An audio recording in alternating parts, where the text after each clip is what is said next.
SMA mertua menantu akur dong. Kita kedatangan dua orang yang sangat luar biasa. Namanya Efrat dan Monica, luar biasa. Mereka adalah Rumah Rokris. Wah, apa ini ya? Apa itu ya Rumah Rokris? Mungkin bisa dijelaskan sedikit perkenalan, mulai terus sehari-hari ngapain? Ibu, ya. Ya, mari. Oke. Kak Efrat dulu. Rumah Rokris itu sebenarnya kita itu adalah wadah buat rokris-rokris yang ada di Jakarta. Oh, Rokris itu apa sih Kak? Rokris itu satu kegiatan ekstrakurikuler yang ada di sekolah, namanya Rohani Kristen. Jadi singkatannya Rokkristen. Ya. Itu bagian dari eskul. Eskul di sekolah. Nah, lalu dari Rokris itulah kita mengumpulkan semua anak-anak Rohani Kristen jadi satu wadah, jadi satu rumah, namanya Rumah Rokris. Itu. Jadi itu pasti gabungan dari guru-guru agama. Ada guru agama juga. Ada anak-anaknya. Ada anak-anaknya juga. Ada alumninya juga. Oke. Iya. Keren banget. Ada alumninya juga dan pelayanan kita juga ada satu lagi orang tuanya juga. Sampai ke orang tuanya juga. Iya, Ibu. Luar biasa, luar biasa. Iya. Berarti ini kan anak sekolah nih ya. Ini SD juga kah atau fokusnya ke mana nih? Lebih ke. Iya. Segmentasi pelayanan kita itu SMP dan SMA. Oke. SMP dan SMA di sekolah-sekolah di Jakarta. Oke, keren. Udah dari berapa lama sebenarnya pelayanan mulai punya komunitas ini nih ya? Sebenarnya kalau nama Rumah Rokris sendiri itu pun dari sejak tahun 2015. Tapi untuk pelayanan ke sekolah-sekolah, kebetulan saya pribadi ini tahun ke-15. Oh wow. Iya, ini tahun ke-15. Berarti udah 15 tahun. Iya. Benar-benar khusus menggeluti Rokris demi Rokris. Betul Kak.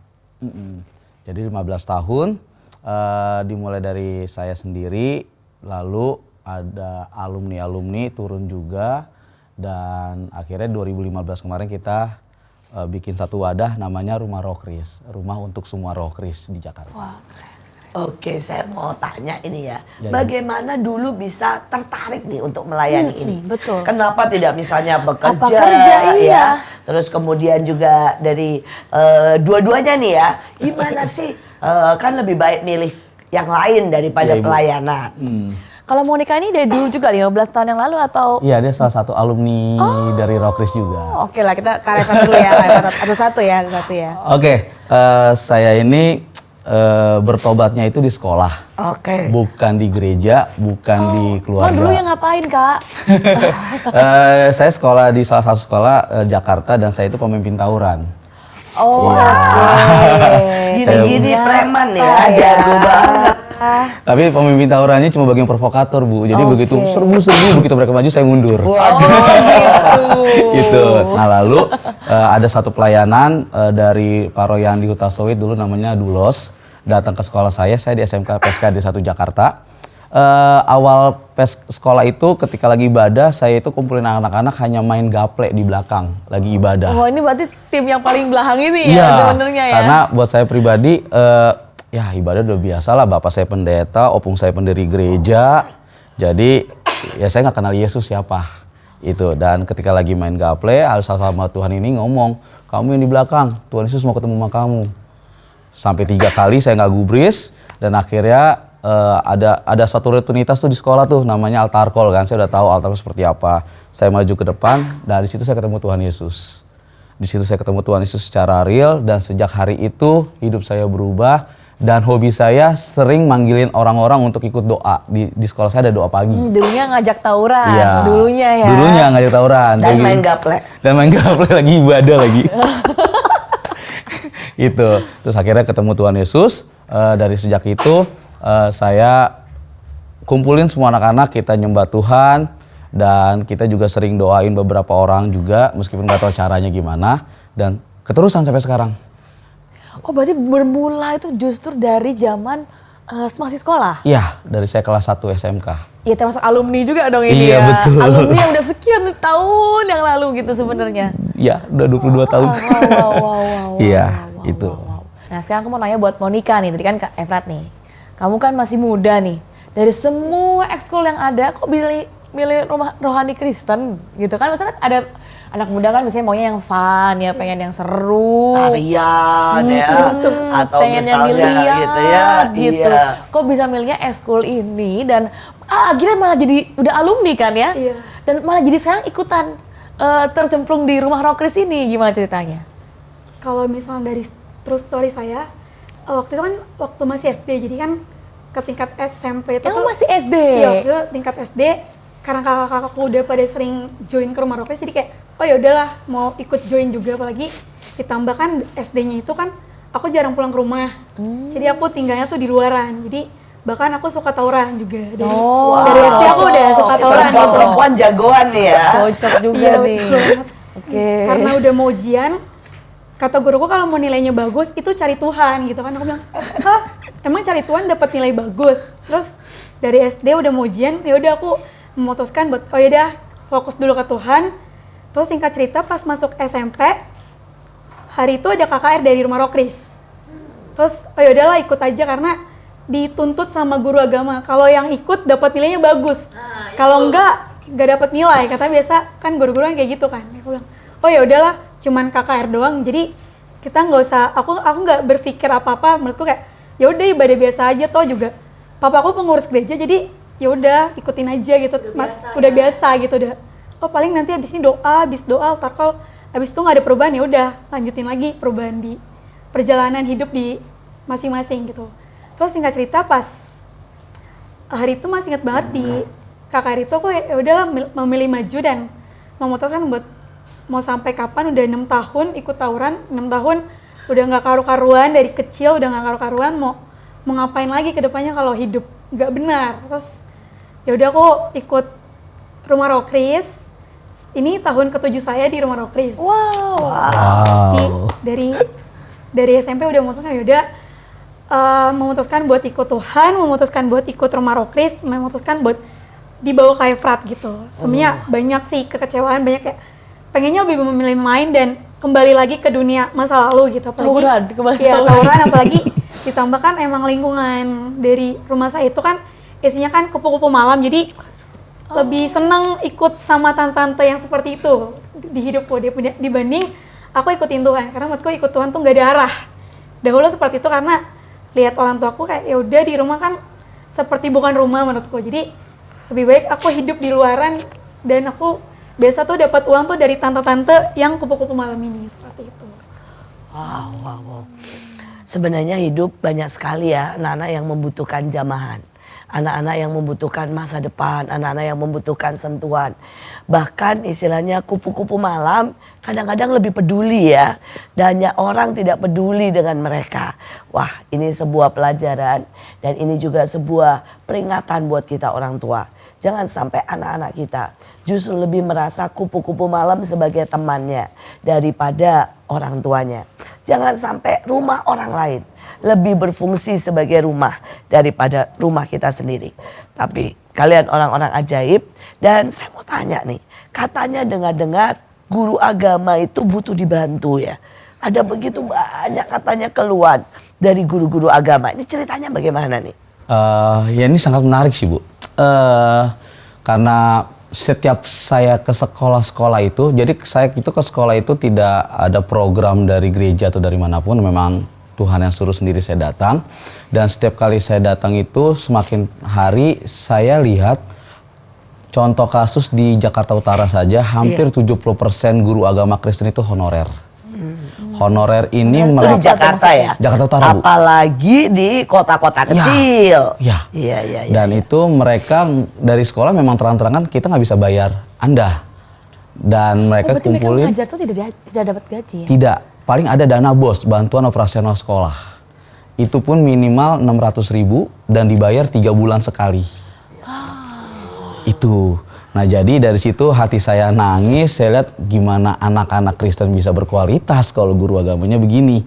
Akhirnya kami kumpulkan semua alumni-alumni yang pernah jadi pengurus Roh Kris ekskul, dan kami bilang bagaimanapun juga guru-guru ini butuh kita support.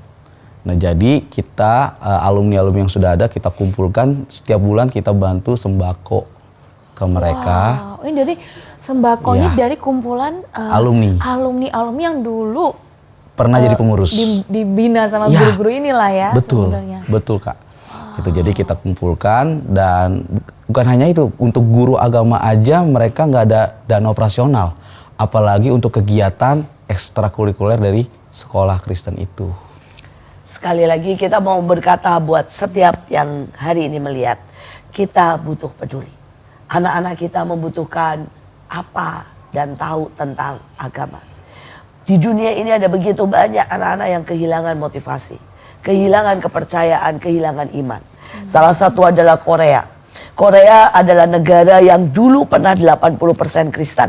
Dan hari ini itu menjadi negara ateis. Di mana anak-anaknya cuma 1% yang percaya kepada Tuhan.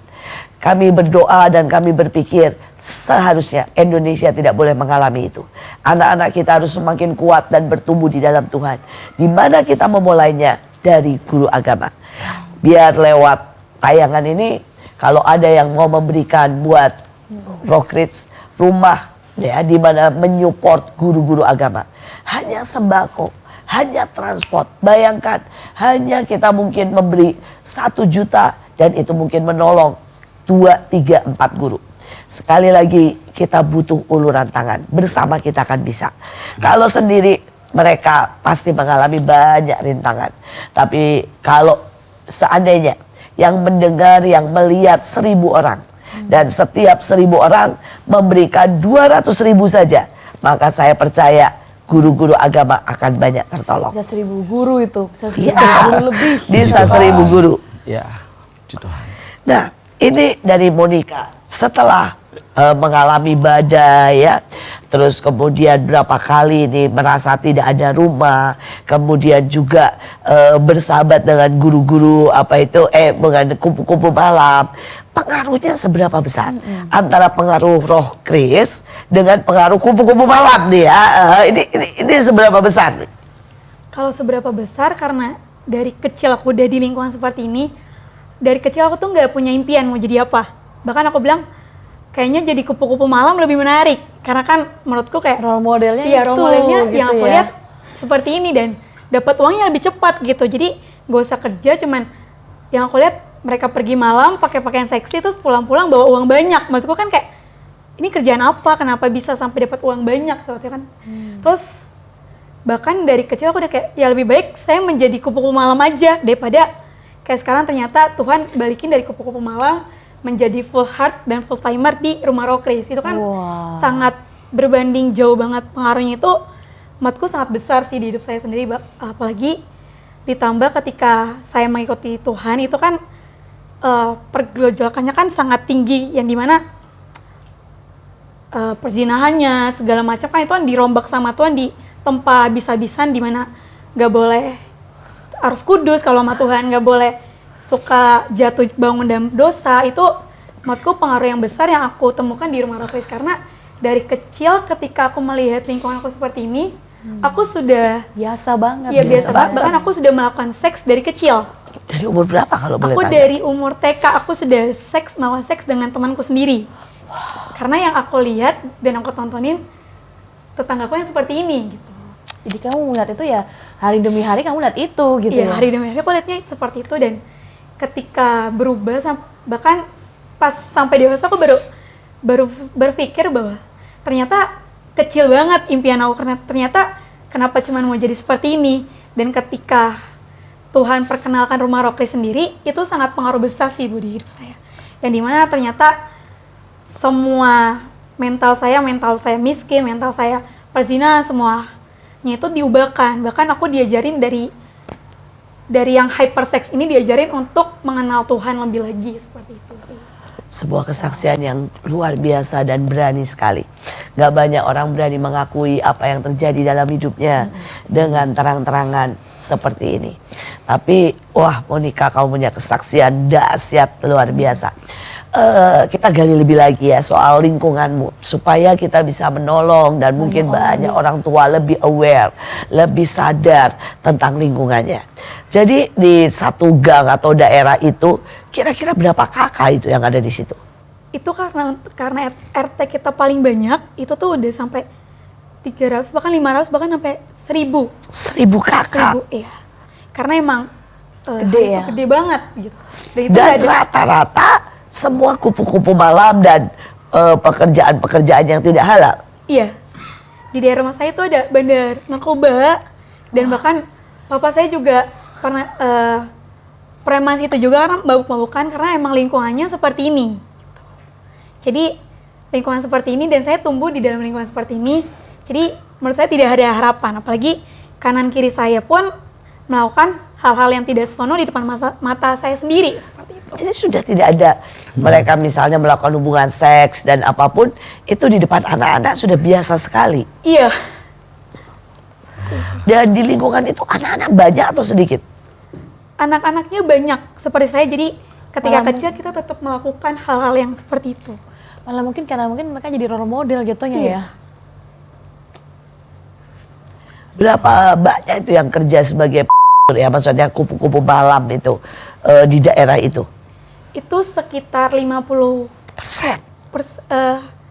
50 mungkin 20%, terus sisanya itu ada narkotika, ada mabuk-mabukan dan pencuri. Jadi lingkungan saya seperti itu. Aduh. Jadi 20% semuanya Ada komplit. Lengkap ya. Dan berarti anak-anak pasti banyak sekali yang mungkin dari sejak kecil sudah jadi kupu-kupu malam. Betul.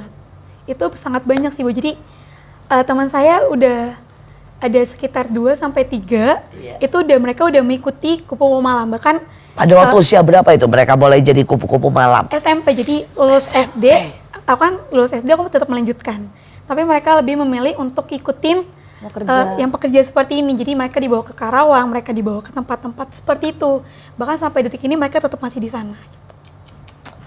Aduh, Tuhan, padahal kamu seperti ketemu rumah Rokris ya. Iya, padahal kamu juga sangat cantik tuh. Seandainya ikut dengan muda tuh ya, pasti jadi bintang dan jadi melejit di daerah mereka.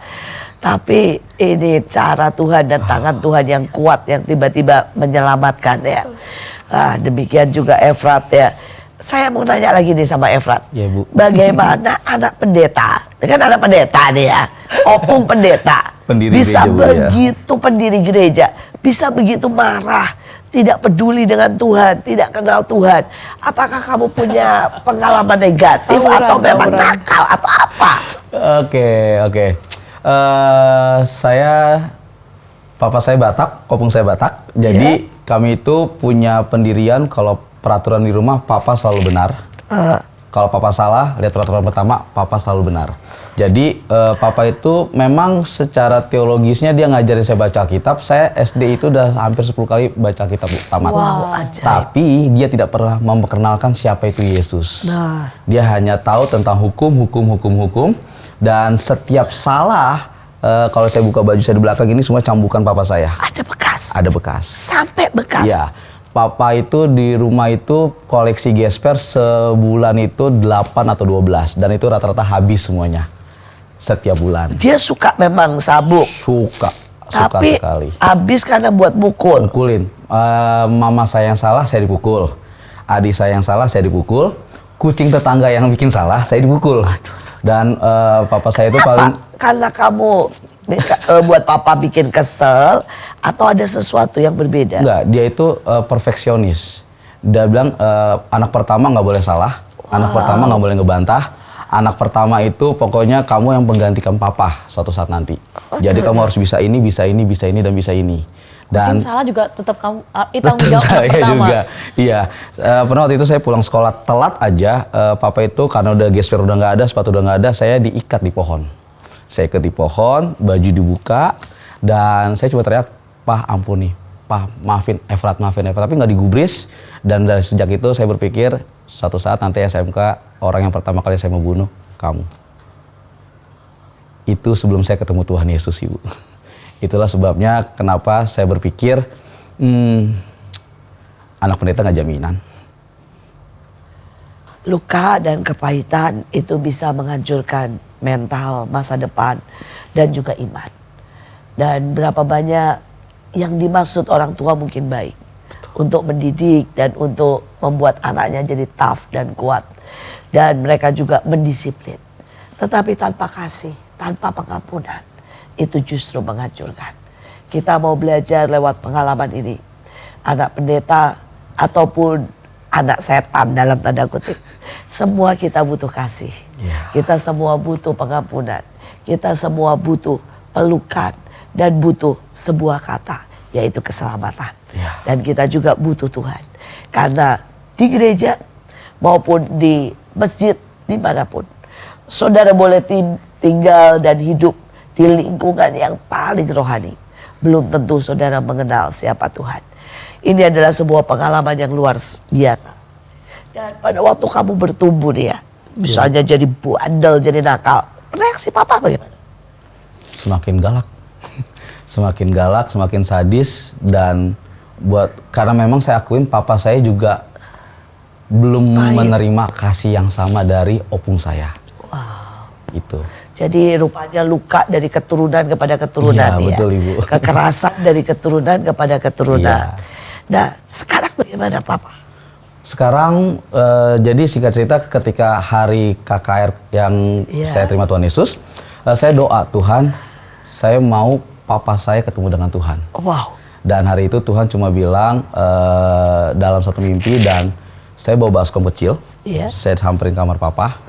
Dan begitu saya kamar papa, saya nggak diajarin siapa-siapa. Pah, hari ini izinkan saya berdoa untuk papa. Saya ambil, dia bilang, ngapain kamu? Gak usah kayak gini. Nggak ada, batak-batak kayak gini nggak ada, gitu kan. Terus akhirnya saya ambil, tetap saya basuh. Begitu saya basuh, pertama kalinya saya lihat papa saya nangis. Itu mimpi? Enggak, real Bu. Oh itu real? Jadi malam saya mimpi, paginya saya lakuin ke papa saya. Karena Tuhan Yesus bilang, lakukan ke papamu, aku mau pakai papamu. Gitu. Jadi saya basuh kakinya, saya bilang, saya sebagai anak pertama banyak gak berguna, saya sebagai anak pertama banyak sakitin hati papa, saya minta ampun. Dan hari itu papa saya nangis, baru pertama kalinya papa saya peluk saya, dan dia bilang, papa yang sangat salah sama kamu. Dan papa keras sama kamu karena papa gak pernah dipeluk sama opung. Pertama kalinya saya lihat papa saya nangis dan peluk saya, dan itu dekat banget. Dan sejak hari itu, papa saya itu dulu sebelum bertobat sering punya hobi ngajakin pendeta lain ribut, Bu. Apalagi yang sinodinya nggak sama. Ini hobi lain lagi ya, hobi lain lagi nih. Setelah hari itu dia peluk saya diajak ke satu hamba Tuhan, saya minta maaf ya. Diajak hamba Tuhan lagi, saya minta maaf ya. Diajak hamba Tuhan lagi, saya minta maaf ya. Dan sekarang papa saya pendoa, papa saya penginjil, papa saya juga aktif untuk kumpulin orang-orang Batak yang nggak pernah mengalami kasih Tuhan. Wow. Ya. Tuhan benar-benar merubah dan membuat hidup kalian luar biasa. Iya, Tuhan Yesus baik. Benar-benar keajaiban. Kita percaya kasih Tuhan menembus setiap keadaan. Kasih Tuhan juga sanggup memulihkan setiap luka yang begitu parah. Hanya dengan satu pengampunan. Dan tiba-tiba keluarga ini dipulihkan. Tiba-tiba keluarga ini diubahkan. Kita akan teruskan bagaimana dengan Monica, bagaimana dengan rumah yang luar biasa ini. Tapi kita lewat dulu. Sekali lagi tetap stay tune di MMA, jangan kemana-mana. Inilah MMA, mertua menantu, akur dong.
to see me through the seasons.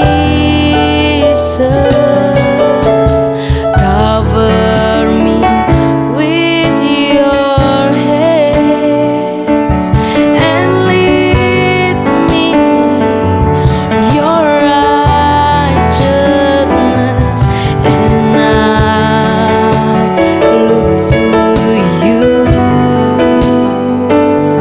and I wait on you. I sing to you, Lord, a hymn of love for your faithfulness to me. I'm carried in everlasting arms. You never let me go. Through it all, I sing to you, Lord, a hymn of love for your faithfulness to me. I'm carried in everlasting arms. You never let me go. Through it all, I'm carried in everlasting arms. You never let me go. Through it all.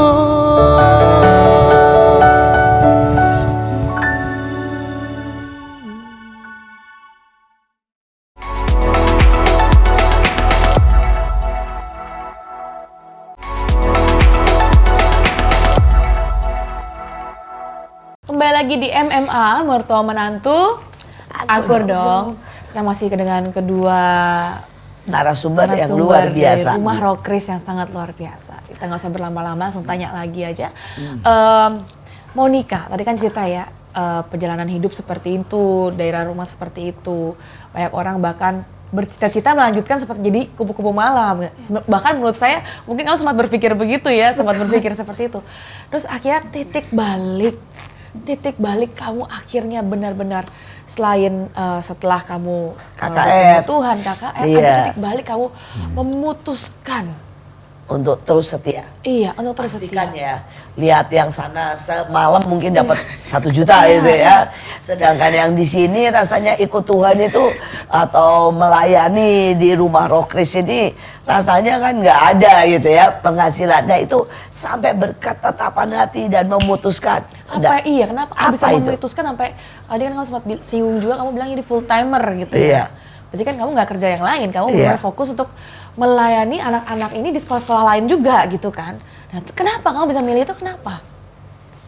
Aku milih ini karena aku ngeliat diriku kayak Tuhan udah kasih kesempatan, udah dari hyper dari kecil udah melakukan seks, dan sampai di SMP pun saya tetap melakukan seks tersebut dan berpikir kayak mau sampai kapan saya akan seperti ini. Dan singkat cerita, untuk di Rumah Rockris pun aku suka tetap masih lari-larian gitu kayak, Kak jangan saya dulu gitu, Kak aku masih mau jatuh nih, aku masih lihat temanku tuh enak, dapat uangnya enak, kerjanya enak, kayak cuman memuaskan jiwa pria doang tuh enak kan, menurutku. Aku udah bilang gitu sama Kak Efrat pun. Terus singkat cerita pun kenapa bisa seperti ini, karena di Rumah Rockris kan kita semua tuh dikasih mandat untuk memuridkan. Jadi aku disuruh memuridkan. Singkat cerita aku memuridkan, ada beberapa yang di bawahku. Terus aku sebenarnya nyarinya tuh yang anak-anak pendiam gitu, kayak kamu pendiam sini sama aku aja gitu. Pokoknya cari yang pendiam.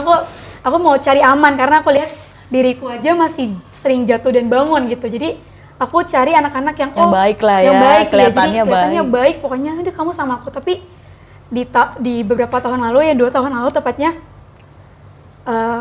ada anak-anak kayak keterikatan narkotika, perokok, dan pezina pun ternyata Tuhan pilih buat mereka di bawah aku. Aku udah lari, sebenarnya aku lari, Tuhan jangan aku. Pokoknya anak-anak cewek dan cowok ini jangan sama aku, karena aku ngeliat diriku aja, aku masih berjuang kok untuk bangkit. Dan ternyata Tuhan tempa aku, Tuhan datengin lewat mimpi, pokoknya kamu ambil mereka, kalau enggak, kamu udah nggak usah deket. Kayak Tuhan tuh bilang, pokoknya kamu ambil mereka, karena dari kamu aja, Tuhan tuh udah ngubahin, apalagi hidup mereka. Amin. Terus singkat cerita aku aku muridkan, bahkan orang tuanya pun itu tuh udah hands up dengan mereka gitu, karena bahkan mereka mencuri dan ketika dipanggil polisi yang dihubungin bukan orang tuanya, melainkan nomor saya sendiri gitu. Jadi Udah kamu jadi mamanya iya. ya sekarang ya. Jadi karena emang keluarga mereka broken home dan mereka tuh selalu menganggap bahwa yang menjadi mama dan rumah itu rumah Rokris, dan apalagi ditambah di bawah aku. Jadi setiap mereka habis mabuk-mabukan, habis makai, mereka datang ke rumahku.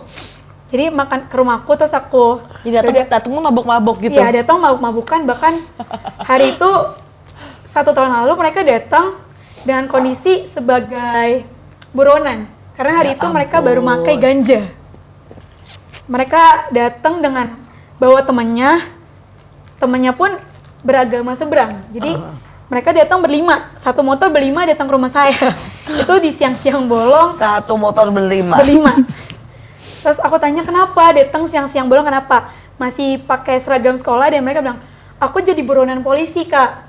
Terus kenapa bisa buronan? Biasa maling lagi kak aku, karena kan mereka kan identik dengan suka maling gitu. Jadi aku bilang, maling lagi, kalau maling nggak apa-apa, kita datengin polisi, kita ngomong sama orang yang kamu curi gitu, kita ganti rugi lah, aku bilang. Tapi ternyata mereka bilang, enggak, kenapa? Aku bilang, aku ketahuan ngeganja. Aku bilang, aduh, ngeganja sekarang ketahuan mabuk-mabukan di satu tempat tongkrongan kak. Terus aku bilang kayak, terus kamu udah melakukan hal tersebut, udah melakukan dosa tersebut, dan sekarang menjadi buronan, kamu larinya ke saya, aku bilang. Terus singkat cerita aku urusin, bahkan ke orang tuanya pun memutuskan buat anak-anak ini dibawa aku. Jadi orang tuanya bilang lepas tangan ya, lepas tangan, pokoknya anak saya Jadi anak mulai ya, ini saya kasih ke kamu perbaiki ya. Jadi kalau mereka tawuran, mereka kemana-mana, yang dipanggil itu selalu nomor aku. Aduh. Sebuah pelayanan yang sangat luar biasa, mengadopsi anak-anak yang bahkan bukan orang-orang yang baik. Mereka tidak diingini, bahkan orang tua sudah angkat tangan. Tetapi ada Monica yang selalu memeluk mereka. Ada Efrat yang menjadi bapak buat mereka. Sampai kapan kita mau berdiam? Sampai kapan kita hanya melihat atau mendengar? Dan saya berharap ada begitu banyak orang yang bisa berkata, kita dukung. Karena ada ribuan anak-anak di luar sana yang mengharapkan uluran, pelukan, masa depan, perbaikan. Sekali lagi saya mau bertanya nih, apa itu leadership trainingnya? Terus kemudian program-programnya ini bagaimana? Oke, jadi begini Bu, hari itu kami para pemimpin kita doa dan Tuhan itu bercerita banyak hal tentang kisah dari Alkitab yang dulunya sampah dan sekarang menjadi penginjil-penginjil yang ajaib. Nah, terus Tuhan kasih visi ke kita itu Yoel 3 ayat 10 Bu. Tempala mata bajakmu menjadi pedang, pisau-pisau pemangkus menjadi tombak. Orang yang tidak berdaya berkata, aku ini pahlawan. 90% anak Rokris di Jakarta itu adalah orang-orang nggak berdaya. Tadi Monik udah cerita juga. Nah, jadi kami itu ketika ke sekolah, saya ketemu dengan guru agama Kristen. Pak, Bu, saya tidak punya apa-apa, tapi saya punya hati untuk memuridkan sekolah-sekolah. Boleh nggak saya minta izin dan saya bikin namanya Rokris Leadership Training. Kenapa? Karena mereka aja ngikuti sistem pendidikan sudah tidak bisa. Ada hal-hal yang memang mereka harus ketemu dengan Tuhan dan Tuhan yang merubah mereka. Jadi di Rokris Leadership Training itu kita bikin supaya yang paling utama adalah mereka ketemu dengan Tuhan. Ketemu dengan Tuhan, dan hampir semua guru-guru dengan jawaban yang sama, mereka bilang, oke Kak, saya setuju, boleh dibawa, silakan, dan kita bikinnya tidak di sekolah, di luar Bu. Kita gabungin semua sekolah. Jadi itu kumpulan dari pemimpin-pemimpin dari setiap Rokris gitu ya? Ya, dan untuk kriteria masuk ke Rokris Leadership Training ini, kita tidak pasang kriteria apa-apa, kita cuma pasang satu, kamu mau ketemu Tuhan atau enggak. Itu aja. Kalau Berbayar nggak Kak ini? Tidak berbayar. Tidak berbayar. Di daerah mana? Jakarta Utara, Bu. Jakarta Utara ya. Kita sekarang ada di Kelapa Gading, Jakarta Utara, dan sekarang ini ada 17 sekolah yang bekerja sama dengan kita. Jadi mereka itu mau, dan dari situ kita bikin Rockris Leadership Training. Programnya adalah yang pertama mereka ketemu dengan Tuhan, terus yang kedua kita mempersiapkan mereka menjadi pemimpin seperti Monik, karena kita tahu di Jakarta Utara itu ada jutaan anak-anak muda dan aku butuh SDM. Jadi mereka lah yang kita latih, kita didik berjalan dengan Tuhan. Habis itu mereka kembali ke sekolah-sekolah. Apa yang saya lakukan di sekolah saya, mereka lakukan juga di sekolah mereka. Itu. Berapa lama ini trainingnya? Trainingnya kita minimal 3 bulan, Ibu. Minimal 3 bulan. Harus berapa, maksudnya mereka datang dari jam berapa sampai jam berapa dan bagaimana? Oke, seminggu sekali, dan biasa kita durasinya itu dari jam 3 sampai jam 6 setengah 7 malam. Dua sesi berarti Dua ya? sesi, ya. Ada juga kalau misalnya ya, event-event tertentu, kita dari jam 12 sampai jam 6. Event-event tertentu. oke. Itu. Nah, di Rockris Leadership Training ini, mereka nggak hanya diajarin yang rohani, Bu. Jadi kita ajarkan mereka gimana caranya dari SMP dan dari SMA mereka bisa mengelola keuangan, mereka bisa mengelola emosi, mereka bisa mengembangkan karakter dan potensi yang mereka nggak dapat dari sekolah. Wah, keren, Gitu. keren banget ya. Bukan uang ya, uang juga. Iya, Ibu. Banyak ya katanya yang sudah mengikuti. Udah berapa banyak nih yang mengikuti? Itu sekali sesi itu berapa orang? Puji Tuhan kemarin kita terakhir tanggal 6 Mei itu kita buka 2 sesi, Bu. Satu sesi itu kurang lebih ada minimal 115 anak. Minimal. Nggak muat soalnya ya udah. Gedungnya nggak muat. kita lagi doa apakah kita mau buka 3 sesi atau kita cari gedung baru yang lebih besar lagi. Wow, keren Gitu, Bu. sekali, keren. Coba boleh cerita setelah mengikuti training dan sebelumnya. Mungkin ada 1-2 anak yang bisa diceritakan perubahan apa yang setelah mereka melewati training ini. Apa yang terjadi? Mungkin Monik bisa jawab karena dia pelakunya, Bu. Oh iya. Ini salah satu modelnya. Saksi hidupnya, saksi Iya. hidup ya, saksi Iya, hidup ya. Tapi ini tadi kan sudah cerita tentang Iya. dirinya ya. Mungkin sama yang lain lagi ini anak-anak yang mengikuti selesai training ya. Oh, oke, saya coba cerita satu anak. Ini anak bukan anak broken, masih SMP kelas 1 dan dia hanya mendengar papanya bilang mau menceraikan mamanya. Hanya mendengar itu, dia langsung berubah drastis, benci banget sama papanya. Dan begitu dia ikut Rockris Leadership Training, dia bukan sekolah yang kita datengin, tapi teman ajak teman. Udah datang, begitu sesi hati bapak, dia nangis kencang sekali. Dan setelah itu aku konseling, kamu mau nggak ampunin papaku?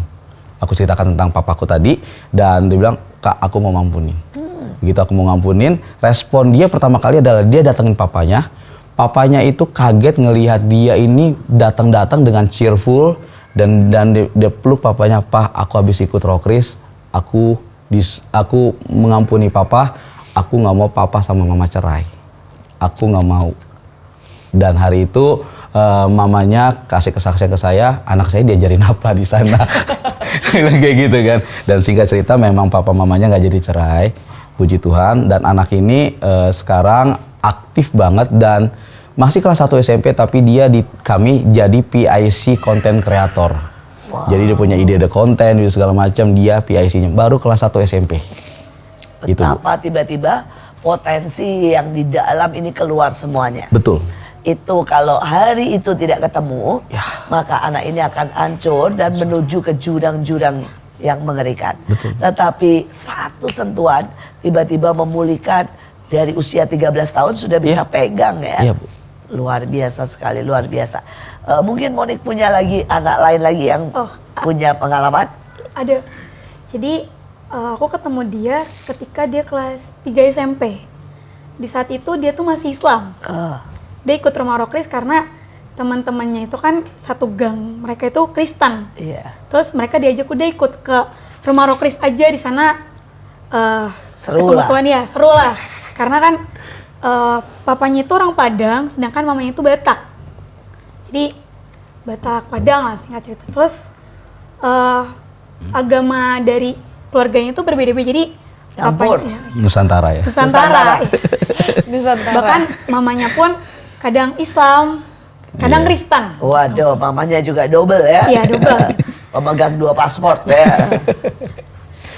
Terus karena anak ini tetap dipaksa, papanya itu anak ini Islam, tapi anak ini tuh memutuskan buat Kak, aku mau ikut Kristen. Kakak tolong izinin ke papa saya buat masuk ke Kristen. Jadi hari itu malam-malam karena habis KKR, terus anak ini nggak pulang, papanya udah marah-marah, udah teleponin semuanya, bahkan udah mau nyamperin ke rumah Rokris, udah mau, yaudah mana siapa sih Penyelenggaranya ya, nih. penyelenggaranya siapa ini? Ini anak saya kenapa jadi mau Kristen? Kan udah saya kasih ajaran Islam, dia bilang gitu kan. Terus singkat cerita pun, karena itu udah menunjukkan sudah malam dan cuman tinggal saya sendiri, jadi kayak yaudah aku aja yang nganterin kamu pulang sekalian. Aku bertemu dengan papa mamamu. Terus anak ini udah menolak. Dia belum masuk ke leadership training, dia bilang dia menolak, Kak, jangan nanti kalau kakak digampar papaku habis sama papaku gimana? Aku bilang udahlah, hidup keuntungan mati ya buat Kristus lah, biar aja kita pulang bareng udah. Kamu nggak usah mikir yang enggak. Sebenarnya saya juga ketar-ketir dan mati kayak, Tuhan nih gimana kalau sampai Papanya digampar. marah. Iya, katanya papanya galak banget. Udah aku cuman dari rumah Rokris sampai rumahnya itu 20 menit. Wow.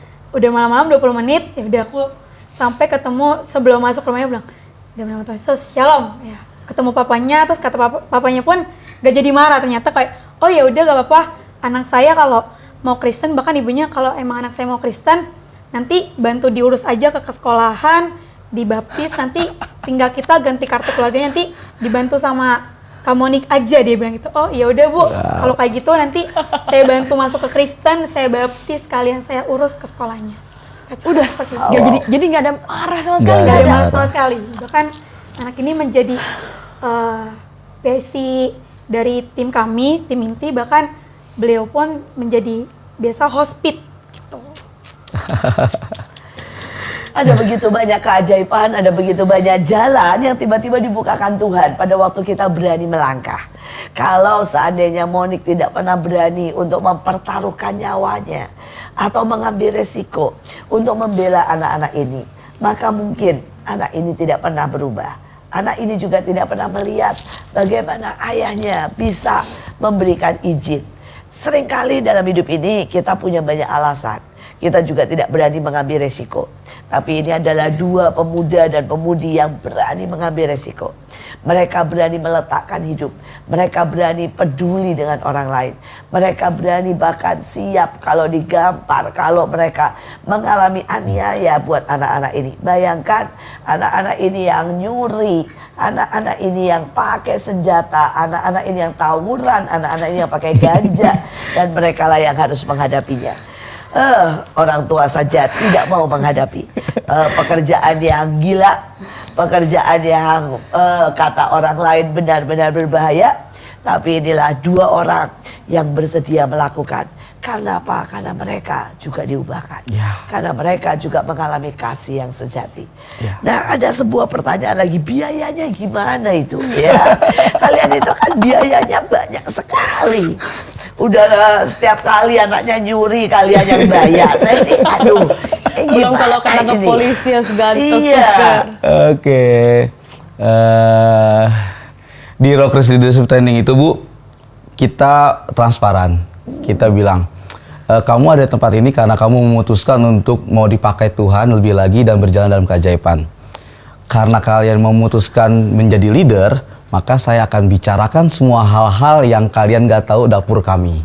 Dan saya bilang, untuk sekali ibadah kami butuh sekian, untuk sekali kunjungan orang tua kami butuh sekian, untuk ini sekian. Sembako Wah, guru itu, ya. itu kalau didengerin rasanya mengerikan itu jumlahnya ya. Iya, Ibu. Jadi kira-kira ya, sebulan kalian butuh berapa? Kita sekarang di angka 25 Bu. Sekarang. Ini 2 luar biasa nih ya. Sebulan 25 juta. 25 Terus juta. dari mana itu? Nah, RLT Rockers Leadership Training itu sekarang sudah angkatan keempat. Jadi puji Tuhan 2 angkatan pertama mereka ada yang 1 udah jadi bos, ada yang 2 udah jadi kerja sekolah dan ajaib puji Tuhan. Mereka menopang pelayanan kami dan mereka itu komitmen tidak hanya kasih 10%, tapi mereka rela kasih 30 dari income mereka. Lalu beberapa teman-teman yang hobinya bisnis dan jualan itu melatih anak-anak SMP dan SMA yang angkatan sekarang itu untuk bisa jualan. Kenapa? Karena kita melatih mereka, kita sedang bangun rumah di surga nih. Betul. Jadi kita nggak hanya menerima, tapi kita kasih buat Tuhan. Dan puji Tuhan dari situlah Tuhan cukupkan semuanya. Dan 100% donatur kita itu orang dalam, bukan luar, Bu. Sekali lagi ini benar-benar merubah image, merubah cara pandang dan merubah masa depan. Anak-anak ini rupanya tidak hanya belajar tentang kerohanian, tetapi anak-anak ini belajar tentang pengabdian. Ya. Anak-anak ini belajar tentang memberi. Anak-anak ini juga belajar kerja dan bagaimana belajar berdagang. Sesuatu yang seumur hidup pasti berguna. Karena banyak orang berkata bahwa pelajaran di sekolah berhenti pada waktu kita keluar dan lulus. Tapi pelajaran kehidupan adalah pelajaran seumur hidup. Pelajaran bagaimana berdagang, bagaimana care adalah pelajaran seumur hidup. Luar biasa sekali. Dan ini mujizat ya. Ya, Bu, setiap bulan 25 juta sampai 30 juta. Dan selalu Tuhan cukupkan. Karena mereka ini juga full timer ya. Iya. Kalian ini ya Full timer juga. Kita di ujung daripada acara. Ya, Ibu. Boleh memberikan kepada semua dan juga panggilan buat hadir, buat training. Kenapa orang mesti ikut training? Juga alamatnya di mana? Siapa tahu juga ada donatur, siapa tahu juga ada orang yang punya tempat lebih besar dan disewakan buat kalian. Silakan bicara karena saya percaya bagi Tuhan tidak ada yang mustahil. Oke, terima kasih Bu. Rumah Rockris kami itu punya sewa tempat itu di Kelapa Gading. Lebih tepatnya di depan Yayasan Al-Azhar, dan daya tampung ruangan itu hanya 120 sampai 150, dan saat ini kita sudah buka 2 sesi dari jam 12 sampai jam 3 dan jam 3 sampai jam 6. Kami sedang bergumul untuk kita bisa lebih memuridkan banyak sekolah lagi, karena memang waiting list kami aja sebenarnya kami itu pegang 17 sekolah sudah overload dan masih ada sekitar 10 sekolah lagi yang minta. 10 sekolah lagi yang minta, dan kami pun juga memang punya visi untuk melatih anak-anak ini, mereka orang yang tidak berdaya menjadi pahlawan. Jadi itulah tujuan pelayanan Rumah Rockris ada, dan di luar sana masih banyak monik-monik atau efrat-efrat yang sebenarnya mereka punya destiny yang ajaib. Dan kita harus menjangkau mereka lebih lagi, Bu. Banyak Dari sekali. Monik, luar biasa. Untuk kalian yang merasa letih untuk daerah Jakarta Utara, yang merasa letih, yang merasa mau nyerah, yang mau merasa suka kating diri atau tidak punya teman atau tidak punya tempat atau rumah untuk kalian bisa mengekspresikan rasa kecewaan, kepahitan kalian dengan lingkungan atau keluarga, kalian bisa datang di Rumah Rockris, karena di Rumah Rockris kalian tidak dituntut untuk melakukan lebih banyak, tapi kalian akan kita bawa untuk mengenal Tuhan, untuk mengerti hati Tuhan dan melihat ketika kalian sakit, ketika kalian jauh dari Tuhan, itu Tuhan akan sangat sedih. Jadi, so datang aja setiap hari Sabtu di Rumah Rockris. Dua orang yang punya masa lalu yang kelam, tetapi dua orang ini memberikan masa depan yang cerah buat jutaan anak. Saya percaya setiap kita, mungkin saudara punya masa lalu kelam. Saudara mungkin berkata, saya sudah hampir membunuh orang tua saya. Saudara mungkin berkata, saya sudah hampir jadi pelacur, bahkan sudah jadi pelacur. Tetapi hari ini kita mau berkata, tidak ada kata tidak mungkin untuk berubah. Amin. Mereka contoh dan teladan. Dua pemuda, dan mari kita dukung. Saya percaya sebentar lagi akan jadi 1.000 orang ya. Pasti, Bu. Amin. Dan kemudian tempatnya akan jadi lebih besar. Amin. Buka cabang di mana-mana. Amin. Dan seluruh sekolah-sekolah akan mendengar dan akan terjangkau. Pasti. Sekali lagi gunakan masa mudamu. Mau masa lalumu sudah seperti apa, tapi masa depan itu pilihanmu. Sekali lagi gunakan masa mudamu, bergabunglah kalau kalian daerah Jakarta, Jakarta Utara, sekitaran Jakarta, bergabunglah dengan mereka. Tolonglah, mereka butuh sangat banyak orang. Tadi dengar ya, 10 sekolah masih belum bisa dikerjakan karena sudah tidak cukup orangnya. Tapi sekali lagi gunakan masa mudamu dengan baik-baik, dengan bijaksana. Tapi sekali lagi masa lalu tidak mendefine, tidak menentukan masa depanmu. Tentukan masa depanmu hari ini. Tentukan masa depanmu hari ini. Pilihlah itu. Sekali lagi inilah MMA, mertua menantu, akur dong. Jangan lupa untuk like, komen, dan subscribe YouTube kita Asia Zara. Dan stay tune untuk episode selanjutnya. Sampai jumpa.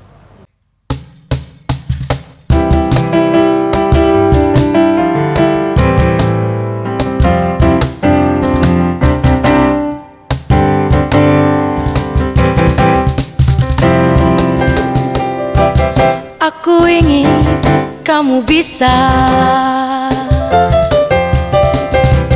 menghadapi segalanya.